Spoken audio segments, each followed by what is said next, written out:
Вы смотрите новости Татарстана. В студии Алексей Калиничев. Здравствуйте. В начале выпуска вкратце о главных темах. Идеи на миллионы. Из 349 проектов, которые были вот сегодня здесь заявлены на Российский венчурный форум и на программу акселерации, из них 85 проектов из Татарстана. Сегодня в Казани прошел Всероссийский венчурный форум. Что сейчас в тренде, увидел Рамиль Галиуллин. В Арском районе большая вода разделила одно село на две половины. Обязательно мост надо. Если можно, конечно. Очень трудно. Какие неудобства жители села Качелино испытывают из-за паводка, увидела Юлия Гоголева. От Китая Татарстану с заботой. Между Китаем и Россией история тоже очень длинная. И мы можем сравнять это как источник реки Янцзы и Волги. О совместной борьбе двух стран с пандемией расскажет Алия Хайрудинова. Сегодня в Казани открылся крупнейший российский венчурный форум. Инвесторы, что вкладывают деньги в инновации, присматривают проекты для своих капиталов. Таких разработок, претендующих на финансовую поддержку, на форуме полсотни. Казань-Экспо стала той самой площадкой, где ищут и находят. Участников приветствовал Рустам Минниханов. Статус форума придает участие федеральных гостей и крупных бизнесменов. В Казань приехал председатель фонда Сколково Аркадий Дворкович и исполнительный директор Российской ассоциации венчурного инвестирования Альбина Никонен. Это одно из крупнейших экономических событий в республике за последний год. Что сейчас в тренде? Инвестиционный рынок изучал Рамиль Галиуллин. Газ, винт начинает вращаться до 12 тысяч оборотов. Эта московская компания довезла до Казани водный электросамокат. У него есть аналоги, но эта разработка в 3 раза дешевле, чем у конкурентов. Все благодаря новым технологиям производства. Отдельным техническим характеристикам, например, время работы доски, мы хотим сделать максимальное, которое есть на рынке, это до 2 часов на одном заряде батареи.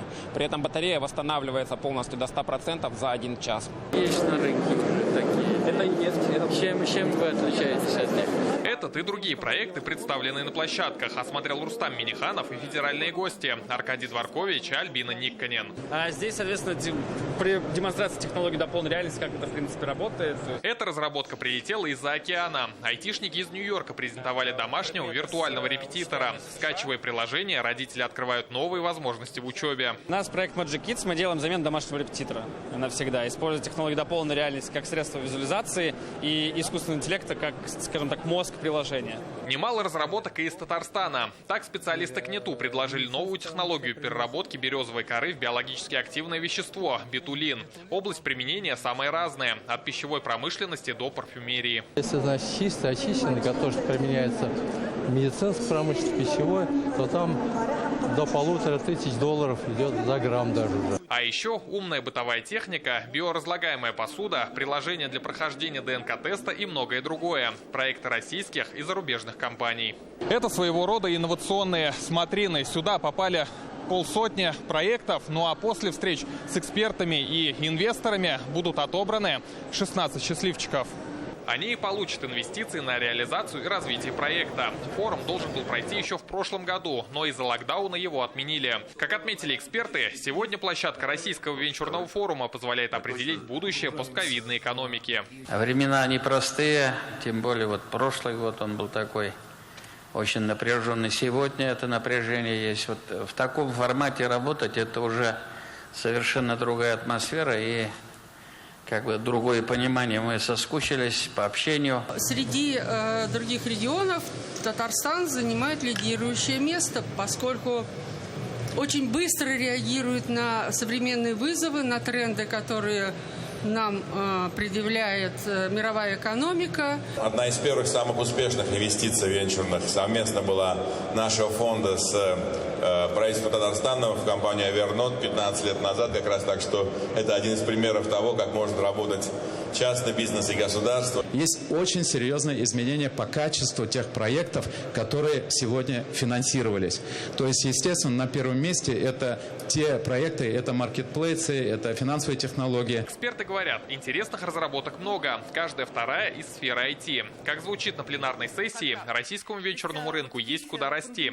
Пока его объемы около 200 миллионов долларов. Как отметил Аркадий Дворкович, у российских инвесторов появилось понимание, в какие проекты нужно вкладывать. Сейчас мы обсуждаем венчурные инвестиции. Обсуждаем в тот момент, когда весь мир думает скорее о спасении, а мы говорим о том, что нужно инвестировать в рискованные проекты. Между тем, нужно активнее использовать промплощадки и технопарки для привлечения инвесторов, говорит Рустам Минниханов. Как подчеркнул президент, всем представленным здесь разработкам нужна поддержка. Сегодня идет реформирование институтов развития. Если кто-то хочет сказать, что они не работали, нет, значит, мы не дорабатывали. Вот я считаю, что Татарстан этими институтами пользовался. Чудес не бывает. Нужны вливания, нужно найти таких людей, чтобы дальше эти разработки пошли. Среди гостей представители мировых венчурных фондов. Как бизнесу адаптироваться к новой ковид-реальности, советуют инвесторы из американской Силиконовой долины. И посмотрите, что получилось. Хорошо, сидят на удаленке. Были прекрасные сервисы. Был WebEx, да, у Cisco. Skype у Microsoft. А что получилось? А получился маленький стартап Zoom. И все. Почему они смогли? Потому что они быстро адаптировались. По итогам форума лучшие разработки получат до 10 миллионов рублей, а их авторы смогут пройти обучение за рубежом. Чтобы укрепить связь Татарстана в области инноваций, Инвестиционно-венчурный фонд республики подписал ряд соглашений с фондом Сколково и Московским инновационным кластером. Рамиль Галюлин, Марат Зайдуллин, ТНВ, Казань. В Татарстане обостряется ситуация с весенним паводком. За прошедшие сутки уровень воды на некоторых реках республики повысился на 64 сантиметра. Это на 6 сантиметров больше, чем накануне. Так, в Мамадышском районе вышел из берегов Берсут. В селе Чутеево Кайбецкого района пойма затоплена почти на метр. Напряженная ситуация сейчас в Новошишминском районе. Здесь на реке Шишма потоплен низководный мост вблизи села Слобода-Архангельская. В Нурлатском районе произошло подтопление дороги вблизи села Урняк. В Спасском районе у села Никольское разрушились водопропускные трубы на местной плотине. В результате размыло грунтовую дорогу. В Варском районе большая вода разделила на две части село Качелино. На машинах в другую сторону деревни пока не добраться. Какие неудобства вынуждены терпеть жители, что говорят в МЧС и когда вода пойдет на спад, расскажет Юлия Гоголева. Еще в воскресенье здесь за моей спиной была дорога. По ней ездили автомобили. В понедельник вода начала прибывать. Сначала на 10 сантиметров, потом еще на 50. В итоге сейчас здесь не проехать и не пройти. Каждый год вот топит. Очень трудно жителям на той стороне и с этой стороны. Вот оно, испытание водой. Сегодня в Качелино с Камчатки привезли хоронить маму одного из местных жителей. И если раньше до кладбища добирались на машине по прямой, то теперь усопшую несут на носилках по пешеходному мосту. Благо, хотя бы он здесь есть, говорят жители. Построили 2 года назад. Долго, очень долго. Очень на ту сторону надо, на гору почти подниматься. Ну, видишь, никак не переехать. В таком случае даже невозможно. Такая ситуация в Качелино каждый год по весне. И каждый раз во время паводка стихия делит село пополам. С северной стороны у нас, получается, здесь расположены социально значимые объекты. С южной стороны социально значимых объектов нет. Проживает 95 человек и расположено 75 дворов. И это только на той стороне, дорогу которой затопило. Всего в Качелино около 800 жителей. Много лет они просят построить для них современный автомобильный мост через Казанку. По иронии судьбы, его до сих пор нет, зато есть улица Мостовая. Цена вопроса 6 миллионов рублей. Но где их взять, если годовой бюджет всего поселения в 6 раз меньше? По программе самообложения в год собирают 250 тысяч. С господдержкой выходит чуть больше миллиона. На мост не хватит. Собранные деньги в этом году решили потратить на ремонт местных дорог, в том числе и этой затопленной. Там же камни все это сносят, остаются трубы, плиты. То есть машин 15 нужно будет гравия, опять дорогу восстановить. На случай пожара еще до паводка на правом берегу Казанки установили емкости с водой и мотопомпу. На ту сторону спецтехника сможет добраться по объездной дороге через поле. Но легковушкам и скорой это не по силам. Медики смогут проехать только до пешеходного моста, а дальше пешком. По прогнозам МЧС, большая вода начнет уходить только через 2-3 недели. Юлия Гоголева, Александр Лобанов, ТНВ, Арский район. В связи с начавшимся ледоходом к татарстанцам обратились спасатели. Они просят родителей не оставлять детей без присмотра, тем более возле рек. Накануне в селе Старый Юраш Елабужского района пропал 7-летний мальчик. По предварительной информации, он упал с берега в реку. Всю ночь его искали 110 спасателей и волонтеров Лиза Алерт. Тело обнаружили утром в 1,5 километрах ниже по течению реки Юрашка. Следственный комитет возбудил уголовное дело по статье «Причинение смерти по неосторожности». Спасатели напоминают родителям самые простые правила безопасности. Спасатели и инспекторы ГИМС неоднократно обращались к жителям республики с просьбой не оставлять детей у воды без присмотра, пресекать любые игры не только на весеннем льду, но и даже на берегу водоемов. Любое падение в воду в нынешних условиях – это смертельный риск. В республике подтверждено 5 случаев смерти от ковид. Это женщины 66 и 90 лет, мужчины 59, 65 и 70 лет. За сутки в Татарстане зафиксировано 33 новых случая коронавируса, 16 человек госпитализированы, больше всего заболевших в Набережных Челнах. В целом по России за минувшие сутки более 8 тысяч новых случаев ковид. От коронавируса в Татарстане привились почти 163 тысячи человек, из них второй компонент вакцины получили более 102 тысяч. Сегодня генеральный консул Китая передал средства защиты для работы в красных зонах ковид-госпиталей Татарстана. Эта помощь не связана с дефицитом респираторов, медицинских масок в наших больницах. Это жест доброй воли, объяснили в консульстве. Напомним, ровно год назад, 10 апреля, Китай отправил нам такую же большую партию средств защиты. Это было своевременно. Тогда пандемия только начиналась.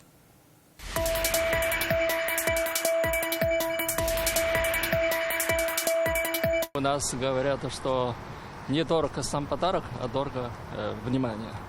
У нас тоже так говорят. Да. И только познается в беде.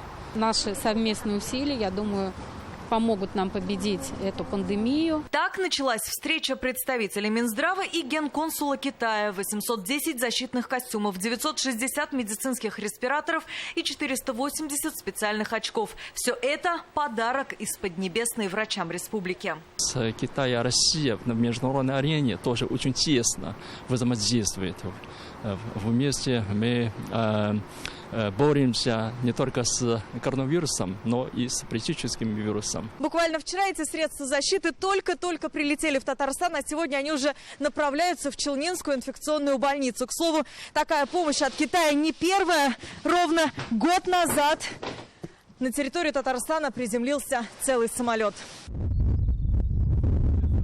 Тогда в небе над Казанью появился Ан-124. Он доставил в Татарстан 6 миллионов защитных масок, специальные боксы для транспортировки больных и, самое главное, оборудование. Тогда оно позволило в кратчайшие сроки увеличить объем выпускаемых в республике защитных костюмов и респираторов. В республике Татарстан с первых дней практически пандемии было налажено производство и масок, и респираторов, и защитных костюмов на нескольких предприятиях. И на сегодняшний день мы этого недостатка не ощущаем. У нас все есть в достаточном количестве. О победе над коронавирусом говорить пока рано. Так, Челны почти всегда занимают вторую строчку по количеству заболевших ковид в республике. Порядка 100 пациентов сейчас лечатся в инфекционной больнице Автограда. И для 349 врачей это средство защиты, знак внимания и поддержки коллег. Дефицита не было, мы были полностью обеспечены, но вот эта помощь, которая оказывается, она нам тоже нужна. В пик пандемии в Татарстане было развернуто порядка 50 ковидных госпиталей на 5000 коек.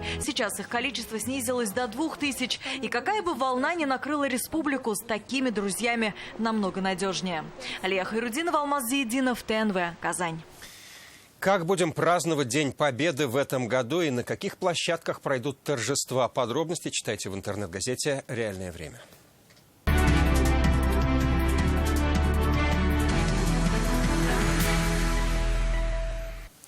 Рустам Минниханов сегодня провел телефонный разговор с заместителем председателя Кабинета министров, министром иностранных дел Туркменистана Рашидом Миредовым. Обсуждали текущие вопросы и перспективы сотрудничества Татарстана с Туркменистаном в рамках российско-туркменских отношений. В беседе отметили важность развития совместных проектов в сфере экономики и наращивания контактов в гуманитарной сфере. Вопросы, ответы, идеи, предложения здесь и сейчас. В республике начались встречи участников предварительного голосования «Единой России» с жителями городов и районов. Первая прошла в Елабуге. Здесь выступили участники праймерис, среди которых глава города Нижнекамск, действующие депутаты Госдумы и Госсовета, предприниматели. Кандидаты в кандидаты презентовали себя, свои программы и ответили на вопросы жителей. О чем их спрашивали, расскажет Салават Мухаммадуллин. Я Медшин Айдар Раисович, кандидат предварительного голосования, родился в Набережных Челнах. Трудовую карьеру начал в 17 лет слесарем по ремонту. Уже 15 лет глава Нижнекамского района, одного из крупнейших экономически значимых для республики. Выступления кандидатов перед жителями начинаются с самопрезентации, затем предложения и проекты. Благополучие наших городов, сел и поселков в людях, которые в них живут и трудятся. Поэтому все наши усилия должны быть сконцентрированы и направлены на их благо. В своем выступлении Айдар Медшин акцентировал внимание на повышении качества жизни татарстанцев, усилении роли и финансирования муниципалитетов для выполнения всех социальных программ. Люди по праву, заслуживающие уважительного к себе отношения с точки зрения прав и свобод, записанных и закрепленных в Конституции нашей страны, с точки зрения исполнения тех законов, которые определяют качество жизни наших граждан. На сцене участники предварительного голосования «Единой России». Один из них – опытнейший депутат, управленец Марат Бариев. Проездной для студентов, поддержка молодых предпринимателей, капремонт объектов культурного наследия. Вопросы напрямую к кандидатам, ответы здесь и сейчас. О льготном проездном билете, или это может быть дорожная карта для обучающихся города. Сейчас на эти цели в бюджете республики средства увеличили в 2 раза. Посмотрим, чтобы вот из тех денег была пропорциональна и елабужанам, и елабужским студентам тоже. Одна из главных тем на таких встречах – президентская программа «Наш двор» и развитие общественных пространств. Вместе с жителями обсуждают, как сделать города и районы лучше. Это очень важно для Елабуги, подчеркивает нынешний депутат Госдумы Фатих Сибагатуллин. В прошлом один из политических тяжеловесов среди глав. Он 11 лет возглавлял Нурлатский район. Елабуга, Елабужская экономическая значимая зона.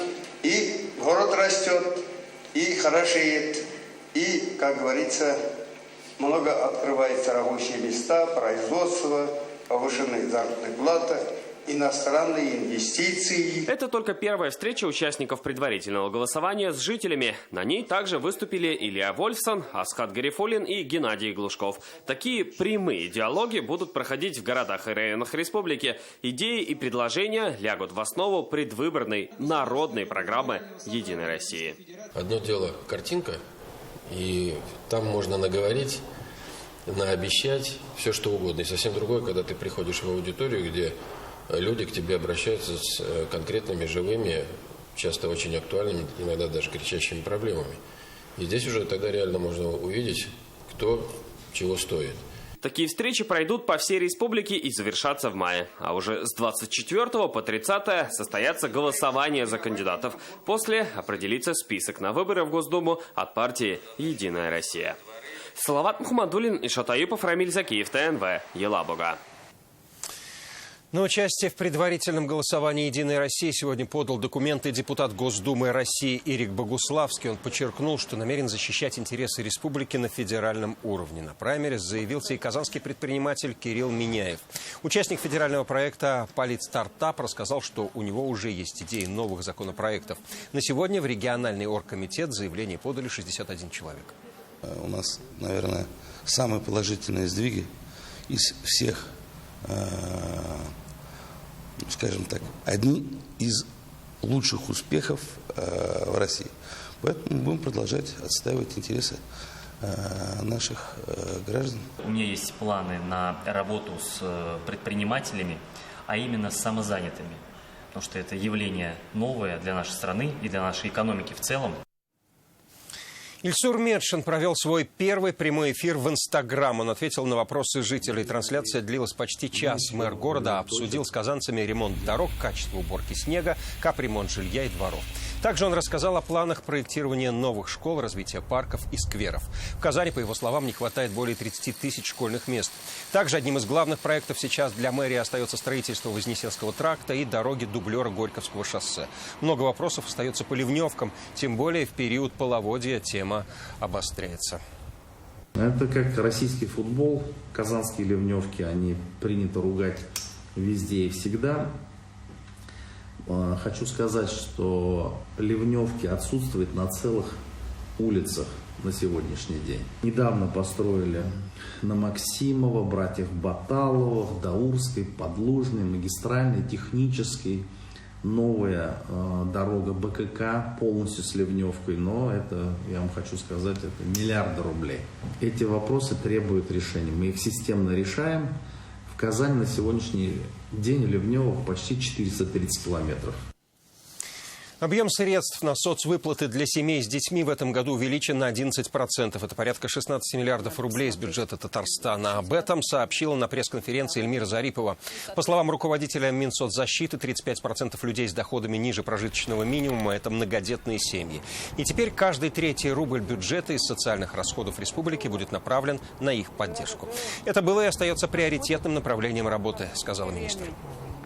У нас с вами есть национальная цель к 2030 году снизить уровень бедности по отношению в сравнении с показателем 2017 года в 2 раза. Это указ президента Российской Федерации Владимира Владимировича Путина номер 474 от прошлого года, июль 2021 года. Сегодня в реестре бедных, то есть получателей различных социальных выплат, кто официально декларирует доходы ниже прожиточного минимума, это 9955 рублей на сегодняшний день, в республике состоит 164 300 человек. И из них 90% или 145 тысяч человек – это как раз семьи с детьми. Как Татарстану удается эффективно организовать уроки физкультуры в школах и развивать студенческий спорт? Сегодня опыт республики изучали на федеральном уровне. В Казани на базе КФУ прошло заседание экспертного совета по вопросам здоровья студентов Комитета Госдумы по образованию. Участвовали парламентарии, представители министерств, ученые и эксперты. Обсуждают совершенствование законов в сфере физического спорта, в том числе инклюзивного образования. Владимир Путин не раз подчеркивал важность поддержки здоровья школьников. Татарстан выбрали в качестве экспертной площадки. По словам депутатов, у Казани большой опыт проведения спортивных мероприятий. Наработки в этом вопросе депутаты будут изучать в разных регионах. А уже осенью на сессии рассмотрят передовые инициативы по вопросам питания, медицины, физкультуры. Казань имеет наиболее уникальный, наиболее интересный опыт с точки зрения работы именно с большими массовыми мероприятиями в студенческой среде. И здесь тот опыт, которым обладают как власти, так и организаторы в Республике Татарстан, он очень важен, и его необходимо серьезно и глубоко изучать. Когда уже школьники переходят в университет, а чем их привлечь, чем завлечь? Нормальные ли условия для занятий спортом на этих объектах, да? То есть это такие вопросы очень сложные, на все, конечно, требуется финансирование. И сегодня мы также будем обсуждать и вопросы, связанные с спортивными объектами в оздоровительных лагерях. Сдаешь пластиковую или алюминиевую тару, получаешь приз. В нижнекамских школах установили фандоматы. Это экологический проект Нижнекамск-нефтехима. Береги свою планету, ведь другой похожей нету. Ребята из 36-й школы с малых лет приучаются беречь природу. Теперь у школьников появилась еще одна возможность внести свою лепту в сохранение экологии. В школе по инициативе Нижнекамск-нефтехима появился фандомат – аппарат по приему использованной алюминиевой и пластиковой тары. Молочная большая бутылка. Зашла. Аппарат работает просто. Бросаешь бутылку, фандомат ее принимает, сортирует, после чего сжимает. Школьнику выдается талончик с баллом. Потом ребята смогут соревноваться между классами по сбору тары и получать призы. 2 недели фандоматы будут работать в тестовом режиме, чтобы определить объем принимаемой тары, сроки заполняемости и вывоза мусора для дальнейшей переработки. Все, что не производит природа, а производит человек, природа переработать сама не может. Мы ей должны помочь. И очень здорово, что у нас есть такой аппарат под названием фандомат. С помощью него мы будем именно развивать одну из важнейших компетенций детей – это экологическое воспитание. Фондоматы установили в 25-й, 32-й, 37-й школах, в 35-м лицее, колледже нефтехимии и нефтепереработки, а также на территории предприятия. Цель экологической акции «Нижнекамск-нефтехима» с юного возраста приучить молодежь собирать мусор раздельно. Современные тренды, такие как циклическая экономика, говорят о том, что все материалы, которые используются, в частности пластик, должны быть в дальнейшем переработаны. Сегодня мы наглядно показываем, как это происходит. Мы, как крупнейшие производственные предприятия, производящие в том числе и продуктовую линейку пластиков, говорим о том, как можно уйти в нулевой цикл захоронения и беречь нашу природу. Ежегодно каждый россиянин производит более 400 килограммов отходов. Площадь всех свалок в стране более 4 миллионов гектаров. Без сортировки из отходов можно извлечь всего от 3 до 5% вторсырья. С помощью фондоматов можно вернуть во вторичный оборот до 90% тары. Как создается детский контент на родном языке, увидел сегодня председатель комиссии при президенте республики по вопросам сохранения и развития татарского языка. Марат Ахметов посмотрел YouTube-проекты детского журнала «Салават Купыре», который создается на базе проекта «Татмедиа Junior». Это уникальный и развивающий контент на татарском языке для малышей и подростков. С его помощью можно не только выучить татарскую азбуку и популярные песни. Здесь есть и множество викторин, необычных челленджей. Создают интернет-продукт сами подростки. Марат Ахметов отметил, сегодня в Татарстане активно работают детские СМИ. Недавно он побывал на первом детском татарском телеканале «Шаян ТВ». И, по его мнению, за такими проектами будущее родного языка. Наш главный контингент – это, безусловно, дети и их родители. Если в семье у родителей есть в душе национальный дух и восприятие, и востребованность на родному языку, не зря же говорят «язык матери», тогда у детей это, безусловно, будет продолжаться и развиваться. Вот из этих соображений и «Салават Купыре» в составе нашего акционерного общества «Татмедиа», многие другие печатные издания. Я не могу не сказать и о «Шаян ТВ», который тоже, безусловно, очень большую аудиторию занимает и целевому очень продуктивно работает. Это все, о чем мы успели вам рассказать. Больше новостей на наших ресурсах в интернете. До встречи.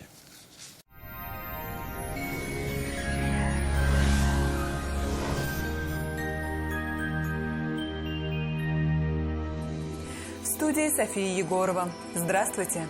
В погоде наметились небольшие изменения. Об этом поговорим прямо сейчас. По данным сервиса Яндекс.Погода, в Бугульме, Бавлах и Азнакаево солнце закроет дождевые облака, но тепло сохранится, плюс 9 градусов днем. Ожидается небольшое понижение температур в Набережных Челнах, Нижнекамске и Елабуге до плюс 4-5 градусов. Вероятность осадков велика. В Агрызе, Менделеевске, Актаныше облачно и сыро. Днем плюс 5-6 градусов. В Арске, Кукмаре и Балтасе станет прохладнее, плюс 4-5 градусов днем. Синоптики обещают осадки. Без дождей не обойтись в Болгаре, Доржином и Буинске. Температура станет ниже, плюс 4 градуса днем. В Альметьевске, Чистополе, Мамадыше ветер стихнет, но успеет принести с собой осадки и понижение температурного фона. Облачность и осадки пробудут с нами не более 2 дней, что, несомненно, радует. Федеральная сеть медицинских центров «Доктор Ост». Лечение самых сложных заболеваний позвоночника и суставов без боли и хирургического вмешательства. За 12 лет в 10 городах России врачами клиники отменено более 39 тысяч операций. Лучший протез – тот, что остался в упаковке. Говорит Оксана Кузина, основатель медцентра «Доктор Ост». Своим пациентам мы рекомендуем отказаться от сложного хирургического вмешательства. Снять боль и восстановить разрушенный сустав можно даже на поздней стадии артроза и при некрозе. Всего 1 укол вместо операции и протеза. «Доктор Ост». Прямо сейчас запишитесь на прием за полцены. Клиника варикоза нет на Достоевского. Скидка 50% на прием с УЗИ. 212 20 40. Лечим варикоз быстро, без боли, без операции. Клиника лазерной хирургии варикоза нет на Достоевского 40 в Казани. В Казани будет преобладать облачная погода. Будут идти дожди. Ночью и днем около 5 тепла. Ветер юго-западный слабый. Атмосферное давление 758 мм ртутного столба. Влажность воздуха 80%. Магнитное поле Земли спокойное. На этом наш выпуск завершен. До свидания.